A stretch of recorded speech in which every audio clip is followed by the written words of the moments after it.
Wellers. Quick video on choosing protein powders. It is a huge market out there. You might have a protein powder in your refrigerator, or in your pantry. You might have a friend that sells them. You might be on a subscription base. You might go to the store. You might get them at the grocery store. You might get them at a specialty store. They are everywhere. And there's a lot of good about them. It is convenient to always get a source of high quality protein. But which one? It depends a lot on your situation. Anyone will tell you, if we walk into a specialty protein powder store, there's muscles all over the place and build the muscles and do all this stuff. Most of us are actually not trying to be that muscle man, right? So is that an appropriate protein powder? In most cases, not. So which is for longevity? Which is for weight loss? There are a few categories, and I'll talk about each one. The first one being, our sports performance protein powders.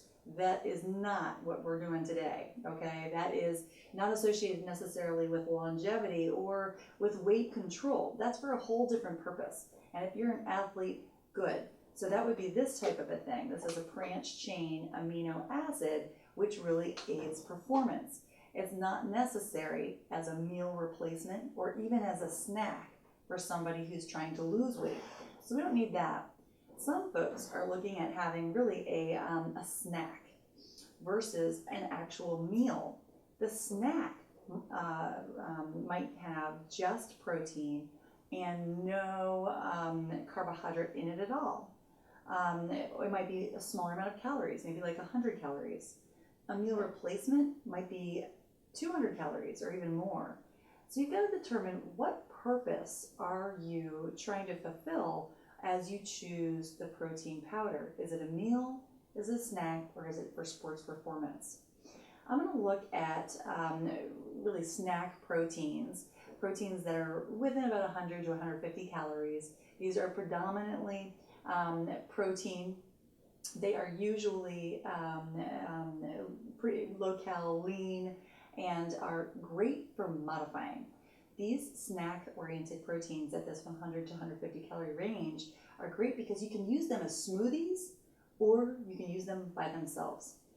They're often flavored. Most of the flavors are, let's say, chocolate, vanilla, or a berry, and sometimes unflavored. The unflavored smoothie or the unflavored protein powders are great for the smoothies. Okay, those are the ones that you're going to modify, you're going to add things to, and we'll talk about smoothies in another video. Other snack proteins might just be standalone. You might have 15 or 18 grams of protein, and you can eat that on the go. You can shake it in one of those shake bottles. You could put it in your bullet or your blender. That's fine too. It's just a quick snack, a quick source of protein. So that's lovely. This one is one that I've used before, and there are many. This one is actually a plant-based powder. This is also going to be different than something that has whey or casein in it. Those are animal-based protein powders.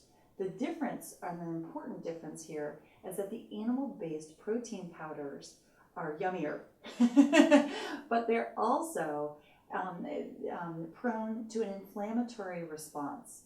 For those of you, for example, who have difficulty digesting whey or casein, not necessarily lactose, but whey or casein, this can conjure an inflammatory response. Those of you with autoimmune disease, those of you with some of digestive concerns, you're going to probably not choose those whey or casein protein powders.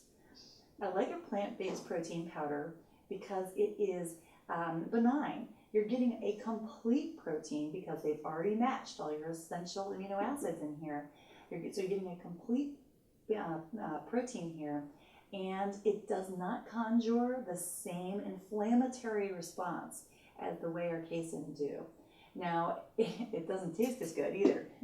And if the most important thing is actually finding a suitable source of protein or finding something that you'll actually use, then maybe a whey casein is more appropriate for you. For many of us, though, we can find what we're looking for with a plant-based or a lower inflammatory choice with the plants. Now, does that mean soy? No. You don't have to use a soy protein powder. As a matter of fact, I don't want you to. I think that they create a lot of the same inflammatory responses that the casein or the whey do. Instead, what I want you to look for is something that has a blend of rice and pea. That is a really benign protein powder that does not create the same type of inflammatory response in the digestive system as the others. There are extreme protein powders out there too, okay? And here's one. I'll call it extreme from a flavor standpoint. This one is more of an acquired taste. But when you're really looking for purity, this guy over here is a combination of some processed rice and pea. This one is the whole food choice, which would be your hemp protein powder. This has a combination of protein and fiber, a plethora of antioxidants, but it is an acquired taste. So we're going to call the whey casein the beginner, the pea rice the intermediate, and then the hemp protein more of our advanced or acquired tastes, okay? These can be used in smoothies, but probably not as a standalone snack. Looking for these pea and rice blends are probably going to be better for that. Okay, if you have any questions, this is a very individualized segment, so we'll work on this together. But that's the overview as you're out there shopping. Okay, we'll talk to you on the next video. Thanks.